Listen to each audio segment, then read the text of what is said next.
नमस्कार, मी जाई माझ्या किचनमध्ये तुमच्या सगळ्यांचं स्वागत करते। आज आपण बनवणार आहोत मिसळ आणि पाव। रेसिपी तशी सोपीच आहे, पण आज मी पाव कसे बनवायचे ते पण दाखवणार आहे। तर चालू करूया या दोन्ही रेसिपीज बनवायला।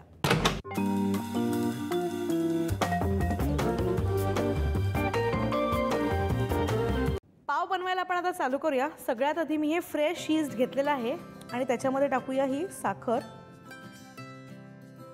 आणि त्याचबरोबर ह्याच्यामध्ये आपण थोडंसं कोमट पाणी टाकूया। याला चमच्याने मिक्स करून साधारणपणे 5 मिनिटं बाजूला ठेवून देऊया।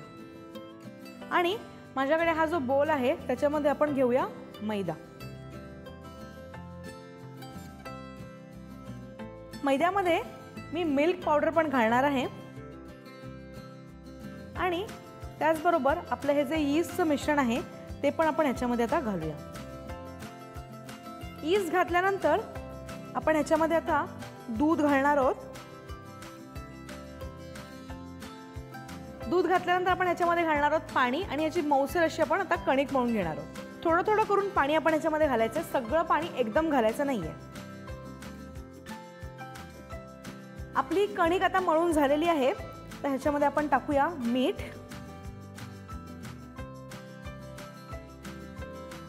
आणि त्याचबरोबर साधारणपणे 1 मोठा चमचा तेल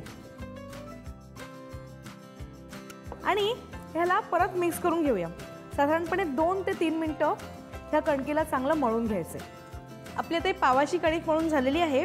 ह्याला आपण मलमलच्या कपड्याने झाकून ठेवूया आणि साधारणपणे 10 ते 15 मिनिटं बाजूला ठेवून देऊया। मिसळ बनवण्यासाठी सगळ्यात आधी एका पॅनमध्ये तेल गरम करून घेऊया।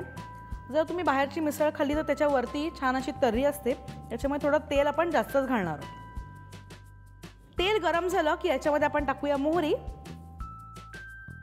आणि मोहरी छान तडतडायला लागली की टाकूया हिंग। हे आपण व्यवस्थित आता मिक्स करून घेऊया आणि याच्यामध्ये कढीपत्त्याची पानं मी टाकणार आहे। कढीपत्त्याचा छान वास आला की ह्याच्यामध्ये टाकूया बारीक चिरलेला कांदा।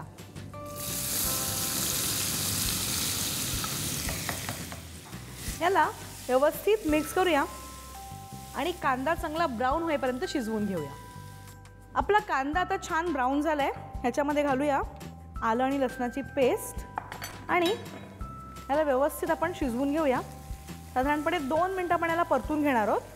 आलं आणि लसणाची पेस्ट शिजली की ह्याच्यामध्ये आपण घालूया मोड आलेली मटकी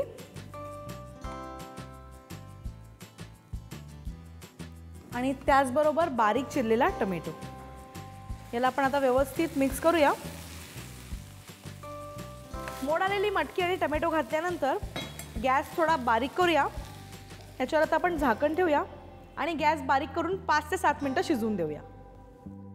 तर आपला हा जो टोमॅटो आहे तो छान शिजलाय आणि स्प्राउट्स पण थोडेसे शिजलेत, पण ते पूर्णपणे शिजले नाहीयेत। याच्यामध्ये आता आपण थोडे मसाले घालून घेऊया। माझ्याकडे हा कोल्हापुरी कांदा लसूण मसाला आहे, जो अगदी रेडीमेड बाजारामध्ये मिळून जातो, तो मी याच्यात घालणार आहे। मिसळ म्हटली की थोडीशी झणझणीत असते, त्याच्यामुळे साधारण 2 मोठे चमचे हा मसाला मी घालणार आहे आणि त्याचबरोबर लाल तिखट आणि हळद। ह्याच्यामध्ये आता आपण घालूया मीठ आणि ह्याला मिक्स करून घेऊया। मसाले सगळे मिक्स झाले की ह्याच्यामध्ये आपण घालूया पाणी आणि त्याचबरोबर कोथिंबीर। याला एकदा परत मिक्स करून घेऊया आणि झाकण लावून 8 ते 10 मिनिटं शिजून देऊया। आता ही आपली जी पावाची कणिक आहे ती छान फुगली आहे। याला आपण असं परत मळून घेऊया। आता ही जी हवा ह्या कणकेत होती ती आपण काढली आहे। आता त्याचे छोटे छोटे गोळे करूया, असं रोल करून घेऊया आणि माझ्याकडे हा बेकिंग ट्रे आहे ज्याला मी आधीच तेल लावून घेतले, त्याच्यामध्ये हे आपण आता गोळे ठेवून देऊया।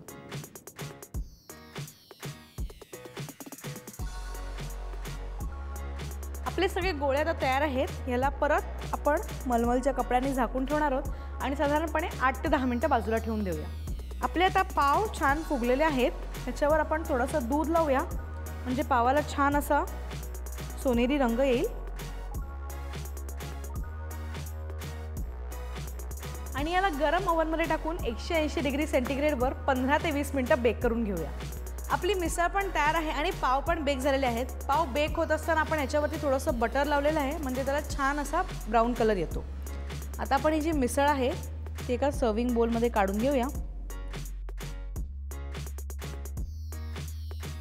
ह्याच्यावर टाकूया फरसाण,